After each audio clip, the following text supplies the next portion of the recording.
As I tilt my head to the side to brush my hair, I notice a chunk of my hair has changed color. Instead of my normal, mousy brown, it is silvery gray. Okay, seriously now, and what is going on? What is happening to me? Is this a trick? Is there bleach in the shampoo or something? If it is a trick, it isn't funny. I pick up the bottle and smell it. It smells like strawberries, not bleach. Weird. I have never heard of a wolf's eye or hair color changing when they are coming of age, but that's what the doctor thinks is happening. Diane comes in just after lunch with paperwork and pamphlets for me. She hands me another little bag. Just a little something to help you stay incognito until you are finished healing. Thank you for everything. There is a round hat in the bag. How do I look? I ask as I model them for her. She giggles at my poses. You're a star, darling. Maybe she isn't so bad after all. She gives me a gentle hug and sends me on my way. I have another 2 hours before I need to start prepping dinner. I decided to take my new clothes to my room and clean up the mess down there before this. Something smells different as I walk down the hallway of the dungeon. Like a cleaning solution. I turn on my lamp to find the room has been transformed. My lamp is not sitting on an old stack of milk crates. It is on a nightstand. There's a new bed, too. My old cot is gone. I have a proper mattress, complete with new sheets and blankets. There is also a small desk and chair with all my school books arranged in a basket next to it. I must be dreaming. That, or I walked into someone else's room by accident. Except no one else lives down here. You can barely tell it was an old dungeon cell. It looks like what I imagine a dorm room would look like. I peek out of the doorway to make sure I am in the right place. I seem to be. I walk over and sit carefully on the bed, as though it will disappear if I move too fast. It is like a cloud. The gray and turquoise linens are fresh and new. There are even 2 pillows. I never had a proper pillow before, let alone 2.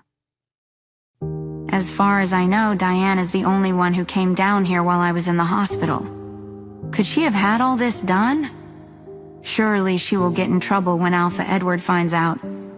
Then I remember she doesn't know how much the Alpha hates me. I don't know how I'm going to explain it when he finds out. But I won't tattle on anyone for trying to help me either. I put my new clothes away in the drawers of the nightstand. I stash the duffel bag under the mattress. Once I am 17, I will figure out a way to get out of this place. Find a new pack that will accept a violet-eyed weakling of a wolf. I sit at the desk and write a thank you letter to the doctor and Nurse Diane. I turn in the chair to look around my new room. I am in awe that someone would do this for me.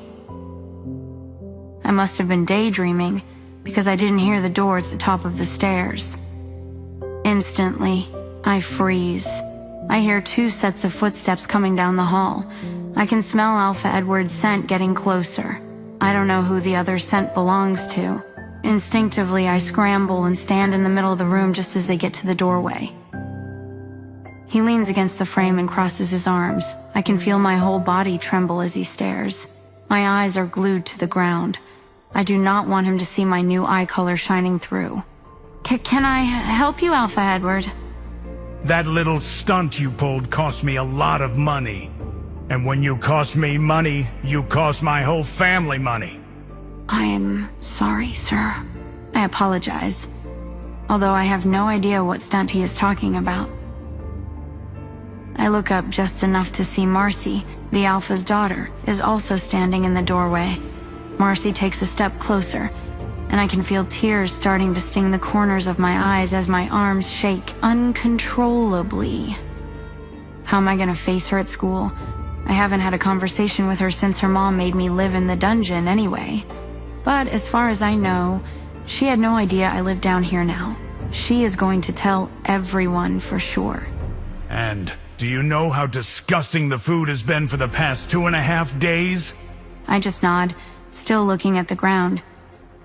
I'm not trying to argue with a lunatic. It isn't my fault I had to have surgery. He's the one who broke a bottle and threw me into the broken pieces. If he hadn't, I would have been just fine. I would have been able to bounce back the next day and make breakfast like I was supposed to, even if I was banged up. There is a pause and he finally growls, Where did all this furniture come from? Did you steal it? No, sir. It was here when I got back from the hospital wing. I don't know who brought it. You owe me, Talia. You also owe whoever turned your room into this comfortable space. You'll work in the pack house until you pay back every cent for the rest of your life if necessary. No more school. You don't need education to cook and clean. He uses his alpha tone. I cannot disobey. With those words, the small flame of hope in my heart extinguishes. I don't get paid, so I don't know how I could ever pay back any debt. Luna Layla told me years ago that the room in the dungeon was payment enough for my services. I am less than an Omega now. I am a slave. Marcy, teach her a lesson for wasting our money. Yes, Alpha. Tears stream down my face as the reality of my fate sets in. Alpha Edward is passing the torch of his cruelty down to his daughter, but I know better than that. He will never stop. Marcy reaches forward and claps the back of my neck. She forces me down into a bowing position and growls deeply. You should be grateful my father doesn't banish you. If you were a rogue, I would make sure you never made it to the border of the territory. A squeak escapes my throat. I am so scared I feel like I'm going to pass out. Marcy turns to her father. Don't worry, Alpha. I've got the situation covered. I hear Alpha Edward's footsteps walk back down the hallway as he leaves the dungeon. Marcy tightens her grip on my neck, extending her wolf claws, making me yelp. As soon as the door slams, Marcy releases my neck and kneels in front of me. Her face is contorted with anger. She grabs my shoulders, shaking me roughly. What did you do to make him so mad? Why isn't she doing anything to me like she told Alpha Edward she would? I stiffened my whole body, avoiding eye contact with her. I'm shaking. I can't even speak now. The thought of two people doing something bad to me regularly for the rest of my life, it just can't be real. Can it? How can the moon goddess allow this to happen? I want to leave the world. That's not an exaggeration. That's not me being dramatic. Please, moon goddess, don't let this happen. Just let me go. I shake so badly that I fall to my knees. I start to sob hysterically and my brain shuts down from being able to think rationally. Marcy grabs my chin and forces me to look at her in her cold gray eyes. She looks at me in horror for a moment. What happened to your eyes? She moves her hands up from my chin to just below my eyes. It feels like her hands are trembling against my face. Are you a mixed blood or something? All I can manage is to shake my head no between sobs. As I shake my head, I feel her starting to press her thumbs against my lower eyelids, obstructing my vision. Oh no, she's gonna poke my eyes out. She saw the violet color. She was going to blind me. I place my hands on top of her, trying to push her away. I hear myself screaming, "No, stop! Don't take my eyes out, please!" For just a moment, time freezes. I don't mean like it feels like time is standing still because I'm in the middle of a traumatic situation. No, time is frozen. Well, frozen for everything except for me, I should say. I can feel it in the air. It only lasts for a moment. I pulled Marcy's hands away from my face easily. The look of anger combined with confusion is stuck on her face. Next to her, a fly is suspended in midair. The second hand on the clock has stopped on the wall behind her. Drips of water aren't finished falling, leaving umbrella-shaped splashes in the puddles on the floor. What? Did the moon goddess hear me? Did she have mercy on me? Did she let my dream come true? I look back at Marcy with wide eyes. My hands are glowing purple. As quickly as it stopped, time started again. Marcy starts screaming and pushes herself away from me. The tops of her hands where my hands were touching her were burnt. I look down at my hands. They are normal again, not glowing purple. Seriously though, What happened?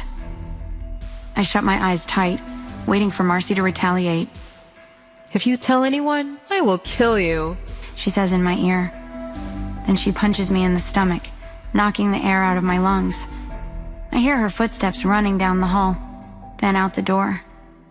I don't know how long I sit like this, but when I finally open my eyes, I breathe a sigh of relief. I lean against my body for a while longer, sobbing, shaking, and trying to catch my breath. She didn't harm me. Surely she was coming back. I sniff the air, but her scent is gone. I listen carefully, but there were no sounds in other parts of the dungeon. I'm alone. Moon Goddess, thank you for saving me. Thank you, I say out loud, just in case the miracle I just experienced was because of her. I feel exhausted, but starting to feel calmer. Okay, Talia, focus. I need to make dinner for the pack or Alpha Edward will find me and kill me. I don't think it's an exaggeration either. Even if I tried to run away, either he or Marcy would find me before I could get off the territory. I take a few deep breaths and make myself go down the hall to wash up at the sink. I splash cold water on my face and look in the grungy mirror. Both of my eyes are pure violet now. The silver streaks are starting to take over my hair now. It isn't like an old person's hair. It is silvery that almost shimmers, even in the low light of the dungeon. So weird. There's no way I'm going to be able to get used to this new look. I go back to my room and get dressed in the loose cotton gown and round hat that Diane gave me, pulling the brim low to hide my eyes. Throughout dinner, I received murderous glares from Alpha Edward. I make sure to keep my eyes to the floor so Alpha Edward would avoid seeing the color. Marcy glares at me every chance she gets. After dinner, it takes longer than usual to stock the pantries because whoever did it while I was in the hospital had no idea what they were doing. It is well after midnight when I flop down on my bed and close my eyes. June 20th, I think to myself. It's the last day of school. Well, for other people anyway, not me. You don't need the education to cook and stock pantries. Alpha Edward's words ring in my ears. Just another day for me, I suppose. I wallow in self-pity for a bit before I roll over and try to fall asleep. I'm almost asleep when I hear a woman's voice. Hello? I quickly scramble to my feet, looking everywhere for who it could be. I'm the only one in the room. I peek into the hallway and look around, but no one is there either. Hello? I whisper loudly down the hallway. Ugh, Talia. This is no way for a warrior to behave. Get yourself together. The voice chides. I realize the voice is coming from inside my head. Who are you? I ask hesitantly, worried that I've gone insane. I am the messenger of the moon goddess, the whisperer to the moon. But I like you, so I'll let you call me Sylvie. Whisperer of the moon. Are you my angel, Sylvie? Maybe. Who knows? You came a day too late. Our Alpha just turned me into a slave less than 12 hours ago. We have no way to escape now. I feel tears welling up. I explain everything to her, what the Alpha did. How the Luna made me live in the dungeon, all of it. I sob through the whole thing. I'm here now, Talia. Don't worry. You are a child of the moon goddess. You are a warrior, which means that you are strong. You will get through this. Sylvie, earlier, when my hands turned purple and burned Marcy, was that you? Sort of. That was you, but I helped a little to activate your power. I can explain more later. The next month and a half are the worst of my life. Thank Goddess for Sylvie. She keeps me going. Any motivation I ever had is gone now. Instead of just breakfast and dinner, now I make lunch too, and I'm still on pantry duty. Every moment of my day is filled with work. From the time I wake up, Sylvie convinces me to enjoy the time that she and I get to spend together, which is when I'm cooking meals. I find I do enjoy cooking while Sylvie is with me. No one comes to bother me. So, we get to have great conversations without interruptions. In the end, I have created something people will enjoy. I even found a couple of recipe books in the back of one of the kitchen cupboards and taught myself some new techniques and dishes to make. Everything else in my life is complete hell. Alpha Edward allows pack members to bully me and verbally mock me, and they take full advantage at every opportunity.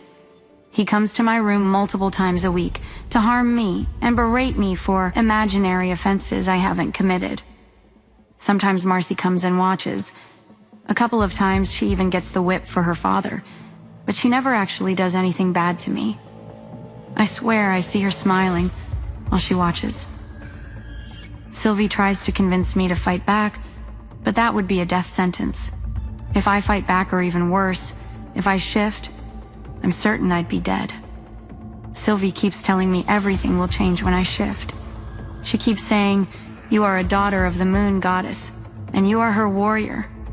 She is frustrated that I submit instead of fighting back. Please subscribe to the Pocket FM YouTube channel and press the bell icon for instant notification. Check out our channel for more such exciting shows.